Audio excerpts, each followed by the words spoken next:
सभी पत्रकार बंधुओं को मेरी तरफ से आप सब आए हैं बहुत बहुत नमस्कार और शिवरात्रि के पावन पर्व की बहुत बहुत शुभकामनाएं। और जैसा कि आप जानते हैं कि महिलाओं के सम्मान में हमेशा ही हमारा देश खड़ा रहा है और उसी के साथ साथ मैं ये भी समझती हूँ कि बाल युवा नारी जागृति मंच एक ऐसा मंच है जिसमें महिलाओं को हमेशा ही सम्मान दिया जाता है। और इस बार ये जो हमारा प्रोग्राम है 8 मार्च का, ये 16वीं बार का प्रोग्राम है। इस प्रोग्राम को करते हुए हमें 16वां बार ये प्रोग्राम होने जा रहा है। बहुत खुशी की बात है, महिलाओं के सम्मान में ये बहुत एक बड़ी अचीवमेंट है।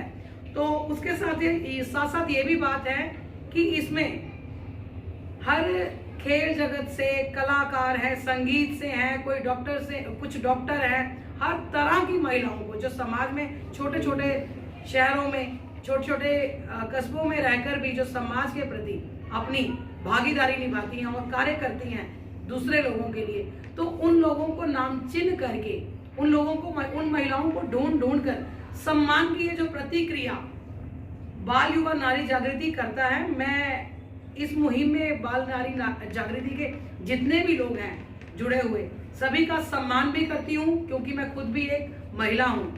और इस तरह के जो प्रोग्राम होते हैं ये वाकई में ही काबिले तारीफ होते हैं। लोगों से भी चाहूंगी कि बाल युवा नारी जागृति द्वारा ये जो महिलाओं को सम्मान दिया जाता है, इस प्रोग्राम को तो सराहे ही।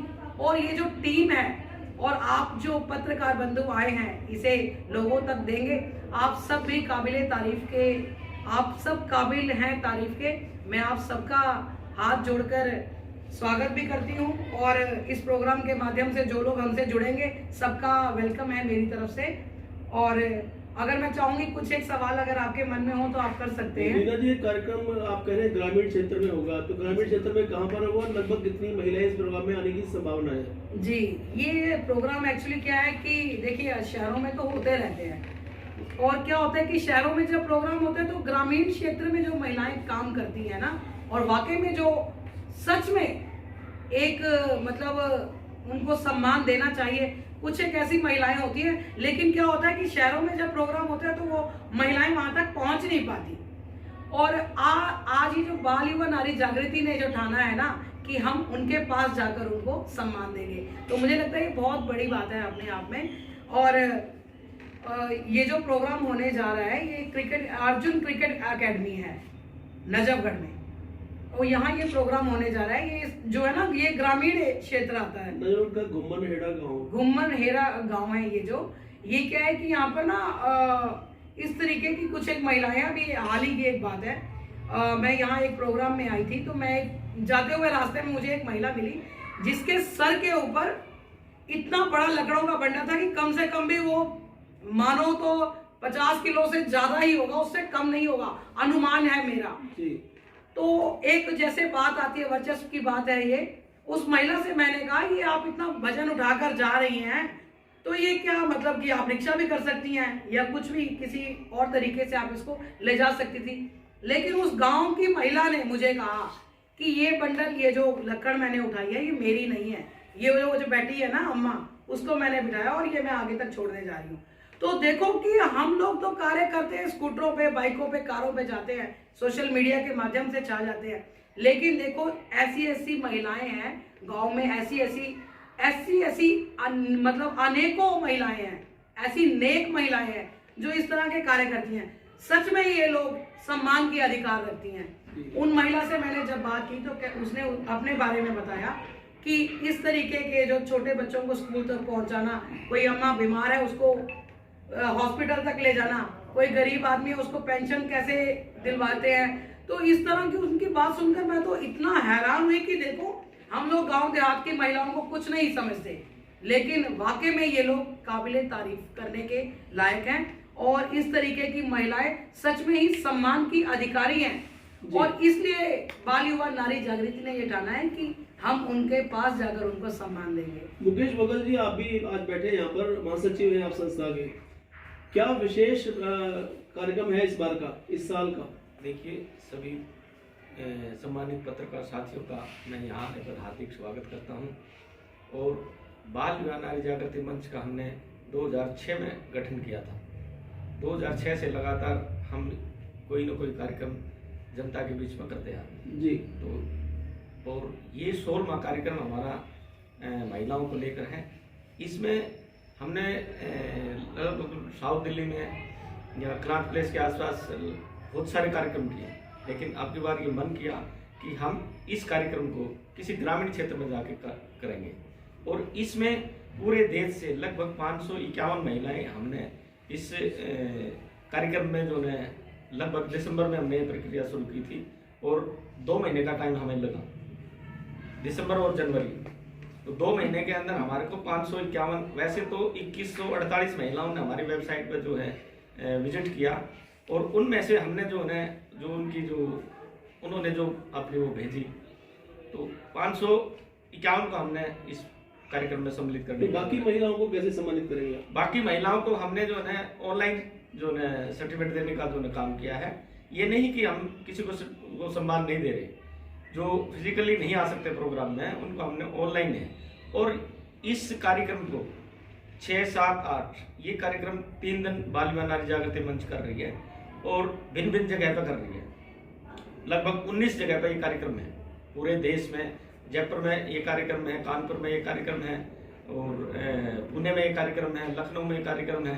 तो ऐसे जो है झज्जर में है, पानीपत में है, ऐसे हमारे 19 जगह पर 2148 महिलाओं को सम्मानित करने का काम ये संस्था करने जा रही है।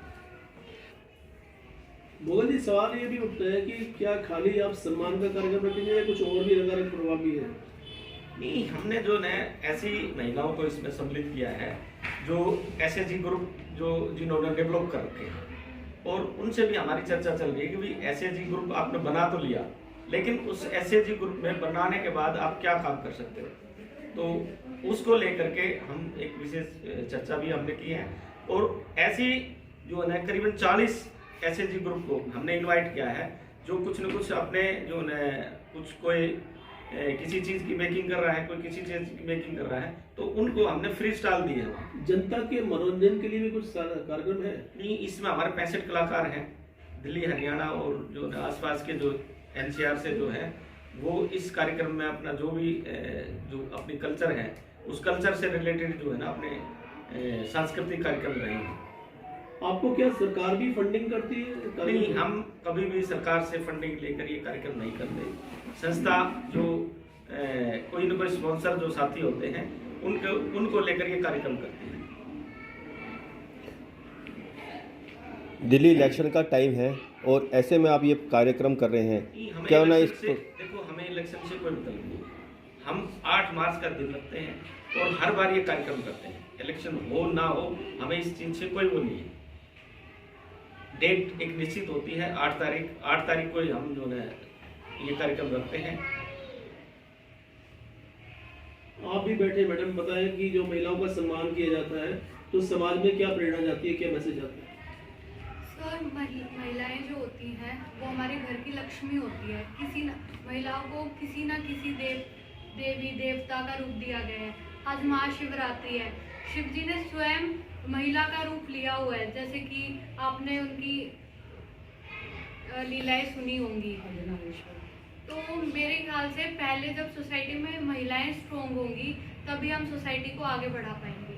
आपको गर्व है कि आप एक बेटी के रूप में इस धरती पर जमी हैं? हाँ जी, मेरे को पूरा गर्व है क्योंकि यहाँ पर ये भूमि ही ऐसी है जहाँ पर बेटियों को पूजा जाता है। तो यहाँ पे बेटियों का सम्मान करना बहुत ज़रूरी है। भारत में महिलाओं की जो स्थिति है उसको लेकर समय समय पर आक्षेप भी लगते हैं और कई बार उस पर गर्व भी होता है। तो आपके हिसाब से महिलाओं का वर्तमान में क्या स्वरूप है? देखिए, वर्तमान की बात की जाए तो अभी हम लोग कोविड एक ऐसे महामारी के दौर में गुजर रहे हैं जब लोग घरों में थे। लॉकडाउन जब लगाया गया था तो एनसीआरबी का रिपोर्ट है, मेरा रिपोर्ट नहीं है, नेशनल क्राइम रिपोर्ट का है, ब्यूरो का रिपोर्ट है। एनसीआरबी ने, एनएसएस ने भी रिपोर्ट जारी किया कि सबसे ज़्यादा महिलाएं जो घर में जब रहने लगी, जब वो सारे लॉकडाउन लगा था तो वो लोगों के साथ बहुत ज़्यादा प्रताड़ना हुई। जो रेशियो 60% था 80% तक पहुंचा। दूसरी बात, जब हम बात करते हैं आर्टिकल 51A की, हमारी ड्यूटीज क्या है तो वहाँ हम भूल जाते हैं। तो हमें इक्वालिटी बिफोर लॉ की जब बात की जाती है, जब हमें ये बताया जाता है कि महिला और पुरुष बराबर है, तो फिर हमारे पास आ जाती है एक आईपीसी का सेक्शन 498 आज सामने आता है जो लास्ट सुप्रीम कोर्ट देखा था। तो कहीं ना कहीं महिलाओं की स्थिति में सुधार तो हो रही है, नो डाउट, लेकिन इस लॉकडाउन कोविड के वक्त में अगर यहाँ पर सारी माताएं बहनें हैं, इन लोगों को पता होगा अगर मैं घर में कोई जॉब करता होगा, वो घर में रह गई होगी, तो कहीं ना कहीं वो केसेस बहुत सारे प्रताड़ना की बढ़ी है। तो आज भी बहुत सारे हालात ऐसा है जहाँ लोग अवेयर नहीं है, वो या तो अपने राइट्स को लेकर उतना अवेयर नहीं है, या तो उनको उतना अवेयर करने के लिए हमारा जो पुरुष समाज है, क्योंकि मैं भी एक मेल हूँ और हर एक महिला माँ का रूम होती है, उनसे कोई भी रिलेशन हो, फ्रेंड, सिस्टर, वाइफ, दादी, नानी, कोई वही 9 माह कोख में मेरे कर लाती है। लेकिन हम जो पुरुष का आज भी वर्चस्व जो दिखाते हैं चीजें, वो भूल जाते हैं चीजें। तो केसेज आज भी है, मेरी रिपोर्ट नहीं है, एनसीआरबी का, एनएसएसओ का डाटा मैंने इसलिए आपके सामने रखा कि ये सच है। तो महिला दिवस के दिन में बाल एवं नारी जागृति मंच पिछले 16 सालों से कर रही है, 2006 से ही। इसके लिए मुकेश भोगत सर को मेरे तरफ से सलाम है, सभी देशवासियों की तरफ से सलाम है कि महिलाओं को सम्मान देने के लिए वो भी इस बार गांव में, ग्रामीण क्षेत्र में आकर कर रहे हैं। ये बहुत बड़ा इनिशिएटिव है। हमेशा दिल्ली एनसीआर में कराते थे सर, जहां तक पता है, लास्ट ईयर मैं भी आया था। देश के कोने कोने से महिलाएं आती है, पिछली बार भी कई सारे वृद्धाश्रम से भी महिलाएं आई थी, मैं खुद वहां से इन्वाइट यहाँ किया हुआ था। तो ये बहुत बड़ा इनिशिएटिव है और ऐसा आज हर इंसान को सोचना चाहिए। और हम सब मेल हैं, हम लोगों का भी ये अकाउंटेबिलिटी है, ये एक्चुअली दायित्व है हम सबका कि हम सभी माँ बहनों को सम्मान करें। लेकिन कहीं ना कहीं जो कोविड के दौर में प्रताड़ित हुई है महिलाएं, वो प्रताड़ित हम आप जैसे पुरुष से ही हुई है। ठीक, आप लास्ट में बैठे हैं। भारत में महिलाओं की जो स्थिति है, क्या आपको लगता है कि आखिरी छोर तक बैठी महिला तक न्याय और सम्मान पहुंच रहा है? नहीं, ऐसा बिल्कुल भी नहीं है, क्योंकि 90% फीमेल्स ऐसी हैं जो वर्किंग भी हैं और घर को भी संभालती है, पर फिर भी उनके साथ अनफेयर नहीं है। कहीं ना कहीं वो किसी न किसी तरीके से प्रताड़ित की जाती हैं। कोई ना कोई ऐसी चीज़ें रहती हैं जिसमें उनको इक्वलिटी नहीं मिलती। पुरुष प्रधान समाज के कारण ही उनको वो इक्वलिटी नहीं मिलती। जो ये संस्था है बाल युवा नारी जागृति मंच, ये जो कार्यक्रम आयोजित करती है, सम्मान करती है, इससे कितना फर्क पड़ता है समाज में? इससे जागरूकता तो फैल रही है, पर वो चीज़ें थोड़ी सी हिडन में है कि किस तरीके से वो जागरूकता फैलाएं, क्योंकि कुछ लेडीज ऐसी भी हैं या महिलाएं ऐसी हैं जो उन तक नहीं पहुंच पाती, चाहे वो कारणवश कोई भी है, डर है या परिवार की कोई स्थिति है उनकी कि वो नहीं पहुंच पाती। तो उसके लिए कोई कदम उठाए जाए ताकि हम उन तक भी पहुंच पाए और उनके कारण जान पाए कि वो किस परेशानी से आज गुजर रही है। तो ऐसी महिलाओं को क्या संदेश देना चाहेंगे, क्या संदेश, मतलब मैसेज क्या देना चाहेंगे? आज के लिए संदेश यही है हर एक महिला के लिए कि वो अपने लिए, अपने अधिकारों के बारे में जाने, अपने परिवार को सक्षम बनाए और आगे बढ़कर अपने लिए आवाज उठाए कि वो भी कर सकती हैं। मुकेश जी, मेरा आपसे एक सवाल होगा।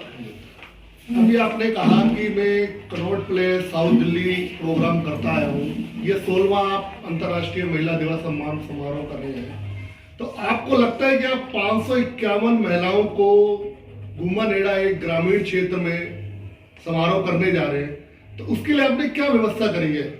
देखो, हमने इसमें 50-50 की एक श्रेणी बनाई है और इस कार्यक्रम को हम वैसे तो 9 बजे हमने टाइम रखा है, लेकिन 10 बजे लगभग हम शुरू करेंगे और 5 बजे तक हम इस कार्यक्रम को लगभग 25 हमने ऐसे जो श्रेणी बनाई है कि 50-50 का ग्रुप बना के उनको सम्मानित करें। आपको लगता है कि आप 551 को सम्मानित कर पाएंगे इसमें ग्रामीण क्षेत्र होते हुए? बिल्कुल, हम निश्चिंत हैं इस रूप में। पिछली बार हमारे 551 ही थी, लेकिन कुछ ऐसी व्यवस्थाएं बनी, उनसे सचेत होकर के हमने पूरी अपनी एक रणनीति बनाई है कि किसी भी महिला को किसी भी प्रकार की कोई परेशानी ना हो, सिस्टमेटिक तरीके से वो सम्मान ले और उसको उसी सम्मान से हम सम्मानित करके भेजेंगे। महिलाओं के अलावा कोई समाज सेवी या और किसी को भी सम्मानित किया जाएगा? ये इंटरनेशनल वुमेन डे है और इसमें हमने पत्रकार साथियों के लिए और महिलाओं के लिए ये कार्यक्रम का जो है सम्मान का रखा है। इसमें कैसी कोई वो श्रेणी नहीं रखी कि वही पुरुष वर्ग में कोई समाज सेवी है, उसको हमने अब की बार इसमें शामिल नहीं किया। पत्रकार का पुरुष वर्ग में पत्रकार साथियों के लिए एक अलग से हमने सम्मान समारोह रखा है व्यवस्था में। क्योंकि स्वागत होगा। क्योंकि सम्मानित पत्रकारों के बगैर ये जो है संभव नहीं था। नहीं, आपसे बेहतर कौन जानता है? कुमार जी, ऐसे सम्मान समारोह के बारे में आपको क्या लगता है कि समाज में परिवर्तन आता है? हाँ बिल्कुल, जब भी किसी को सम्मान मिलता है तो उसको एक प्रेरणा मिलती है सम्मान के साथ और उसका हौसला बढ़ता है और जो भी कार्य वो कर रहा है वो उसको दुगनी गति से करने की कोशिश करता है। और इतना ही नहीं, अपने आसपास भी जितनी भी जैसे महिलाओं का सम्मान है तो वो एक महिला जो सम्मानित होती है उससे और महिलाएं भी प्रेरणा लेती हैं और वो भी चाहती हैं कि आने वाले टाइम में हमें भी इस तरह का सम्मान मिले। तो एक सम्मान से ही हम एक कड़ी से कड़ी जोड़ते हैं और महिलाओं को आगे लाने का काम करते हैं। और बाल नारी युवा जागृति मंच है जो ये पिछले कम से कम 15-16 साल से मैं देख रहा हूँ कि लगातार ये महिलाओं के सम्मान के लिए कार्य कर रहे हैं और बहुत ही अच्छा कार्य कर रहे हैं। ग्रामीण क्षेत्र में अगर ग्रामीण महिलाओं को सम्मानित करने से संस्था का भी नाम ऊंचा होगा और शायद महिलाओं का सम्मान भी ज्यादा अच्छे ढंग से हो पाएगा। हाँ बिल्कुल, ये पहला इन्होंने वो रखा है कि पहली बार ऐसा हो रहा है कि ग्रामीण क्षेत्र में ही एक प्रोग्राम रखा जा रहा है और वो भी ग्रामीण महिलाओं के लिए। और ग्रामीण क्षेत्र हमेशा ही जो है उपेक्षा का शिकार रहा है, चाहे वो सरकार का मामला हो या प्रशासन का हो या नेतागिरी का भी हो, उसमें भी जो है हमें जो है ना राजनीति में भी पूरा हमें वो नहीं मिल पाता अधिकार ग्रामीण महिलाओं को। और इस कार्यक्रम से जो है कम से कम उन लोगों में जागरूकता फैलेगी और महिलाओं को सम्मान ज्यादा मिलेगा। श्री कुमार जी, ये नहीं लगता कि जैसे आप इस बार प्रोग्राम कर रहे हैं तो आपकी जो मैसेज है, आपकी जो आवाज है वो सरकार के कानों तक भी गूंजेगी कि उसको भी ऐसे करने चाहिए? नहीं, सरकार के पास तो हर बार जाती है ये आवाज। ये विशेष है ना प्रोग्राम ग्रामीण क्षेत्र में? ये ग्रामीण क्षेत्र का है तो हम इसमें कोशिश कर रहे हैं कि सरकार को भी हम इसके साथ जोड़ें और वो भी हमारा इसमें सहयोग करें कि भी महिलाओं ग्रामीण महिलाओं को हम किस तरह से और ज्यादा अच्छे तरीके से आगे